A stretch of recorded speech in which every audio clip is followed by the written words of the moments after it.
crônica, você observa uma presença Escusa. razoável de estrangeiros na região? Todo mundo nota essa presença, tá certo?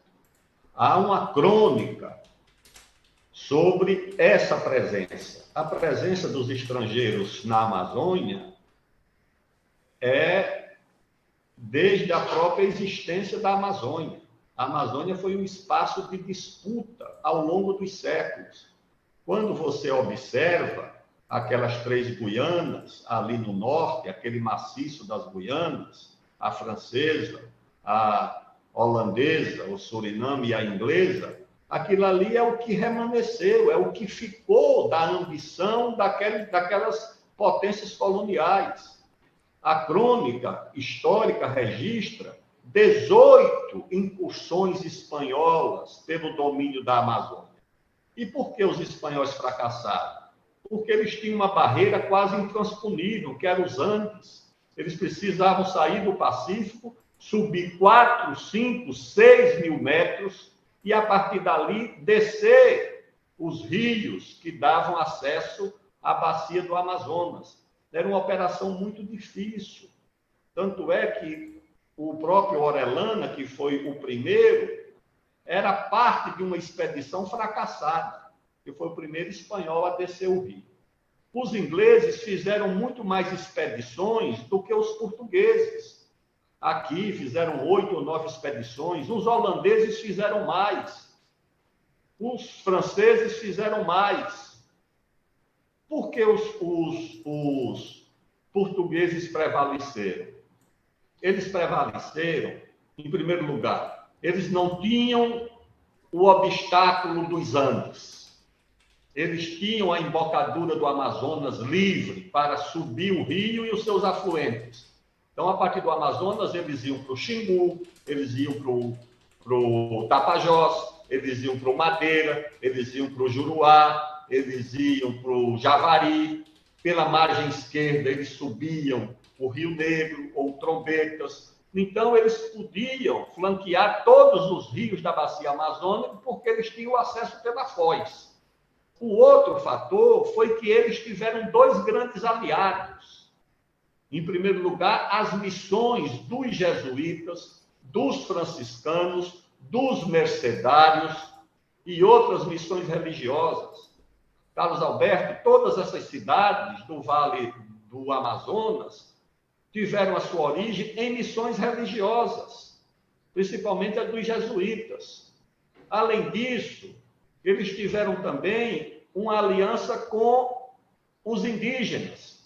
A expedição do Pedro Teixeira, de 1637, que saiu aqui de Cametá, subiu o Amazonas e foi até o Equador, chegou até Quito, era uma expedição com 70 militares portugueses e 1.300 índios flecheiros, 1.300 índios e arco e flecha, e remeiros. Ou seja, sem o remo e sem o arco e a flecha do índio, Portugal não teria consolidado a sua influência e o seu domínio sobre a bacia do Amazonas. Então, essa cobiça vem de muito longe. Claro que hoje não é, talvez, a cobiça da ocupação do território, mas é ocupação. É o quê? A cobiça é pela biodiversidade. 30% da biodiversidade do mundo está na Amazônia. Aqui já aconteceu roubo de seringueira, aqui já aconteceu biopirataria, aqui continua acontecendo biopirataria, aqui uma ONG pede autorização da FUNAI para pesquisar preguiça gigante e recolhe sangue dos indígenas que têm resistência à malária. Aqui acontece de tudo. Agora imagina, numa área remota, sem presença do Estado, do que é que nós podemos ficar sabendo? Aí vai um oficial do Exército levar vacina para os índios. Chega lá, leva a vacina. Aí o sargento chega e diz: capitão, tem um índio ali diferente, um índio estranho. Aí o capitão vai lá observar, tem um índio acocorado. Não era um índio, era um estrangeiro que não falavam nem português, os índios tudo, de uma estatura pequena, quando o gringo levantou, tinha 1,90 m de altura. Aí o capitão perguntou para o cacique, quem é esse? O cacique disse, eu não sei, apareceu por aqui. E pediu para ficar. E o índio acolheu, ficou por ali. Esse cidadão nem português falava. E como o exército não tem poder de polícia, não pode fazer nada. Ficou lá, o exército cumpriu a sua missão, fez a vacinação e foi embora. Mas isso aqui é uma coisa muito comum e muito presente. Aí muito é comum foda. você aqui nos hotéis Aí da é foda. Amazônia, no café da manhã, encontrar mais gente falando inglês do que português. É uma coisa muito comum, tá certo? Porque é uma região que desperta. Talvez uns sejam turistas, outros curiosos, outros pesquisadores, mas outros, sabe lá Deus. Aqui duas perguntas. Porra, aí é foda, hein? Aí é foda, hein? Caraca, velho. O bagulho tá terra de ninguém mesmo, né, velho? A Amazônia tá terra de ninguém, velho. Porra. Isso que ele tá contando é caso de 2002, né? 2002, 2003. O bagulho tá largado, velho. No fundo são na mesma direção. A Uma chuva. do Eduardo Luz e outra do Omar Maciel. A pergunta é a seguinte: o Congresso já fez 2 CPIs das ONGs no Brasil. Será que uma nova CPI das ONGs investigaria as ações delas? Quando o Estado brasileiro conseguirá controlar a ação questionável dessas ONGs? E a outra pergunta é, ministro, acredita ser necessário haver algum controle sobre a participação e ingresso dessas ONGs em território brasileiro, sobretudo na região amazônica?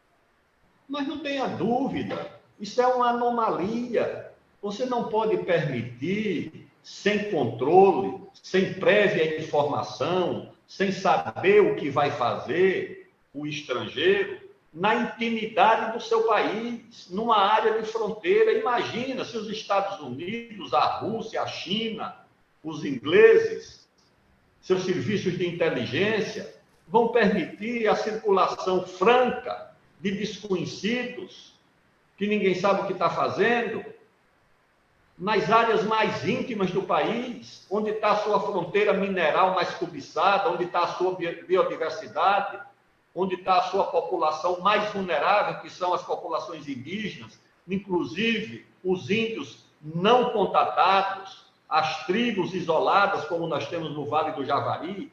E aqui essas pessoas circulam quase que livremente. O nível de informação é muito baixo. E quando o Congresso tentou se informar, o Supremo Tribunal Federal impediu, não permitiu a quebra do sigilo dessas ONGs. Aqui no Brasil, todo mundo tem o seu sigilo quebrado. Empresário, político, ex-presidente, ex-governador, deputado, banqueiro, comerciante, jornalista, tudo isso tem sigilo quebrado. Uma ONG não pode ter o seu sigilo quebrado, isso é incompreensível. Eu acho que isso é um grave erro cometido pelo Tribunal Constitucional da Nação Brasileira. O Tribunal Constitucional da Nação Brasileira não é para proteger a organização não governamental estrangeira. Se recorreu é porque alguma coisa tinha a esconder. Se não tivesse, não recorreria ao Supremo. Lamentavelmente, essa é a situação. Então, o Brasil deveria ter uma CPI permanente Denúncia, para proteger as organizações não governamentais de boa-fé, humanitárias, que querem o nosso bem, os interesses dos índios, a proteção das florestas. Essas têm que ser protegidas. Denúncia, hein? Denúncia grave, hein? E têm que ser separadas daquelas que vêm recolher sangue indígena, que vêm fazer biopirataria. Carlos Alberto? Sim. Os grupos econômicos internacionais, isso foi denunciado agora no Congresso Mundial da ONU, da Biodiversidade, que aconteceu em dezembro, no Canadá, em Montreal. Eles estão registrando o sequenciamento genético, o DNA da biodiversidade do Brasil, da África, da Indonésia, sem identificar a origem, meu amigo. Para que você não possa pedir indenização. Isso já estão fazendo. E é abertamente, é assumido. e dizem, não, isso que nós estamos fazendo e colocando em domínio público. Em domínio público, só vai interessar para eles, porque eles é que têm a capacidade de transformar essa biodiversidade em fármacos, em medicamentos, em química fina, em cosméticos, em alimento, em energia. É quem tem tecnologia. Não adianta você tornar disponível um livro para quem não sabe ler.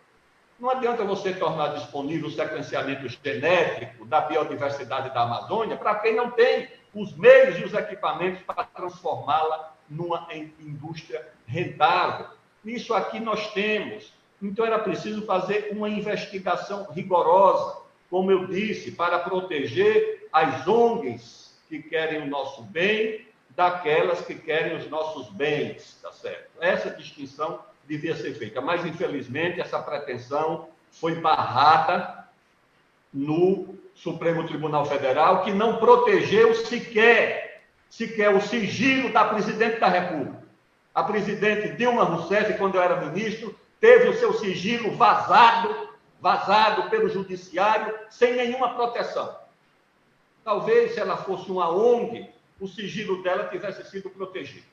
Essa que é a situação lamentável que nós temos no nosso país. Palavras duras, hein?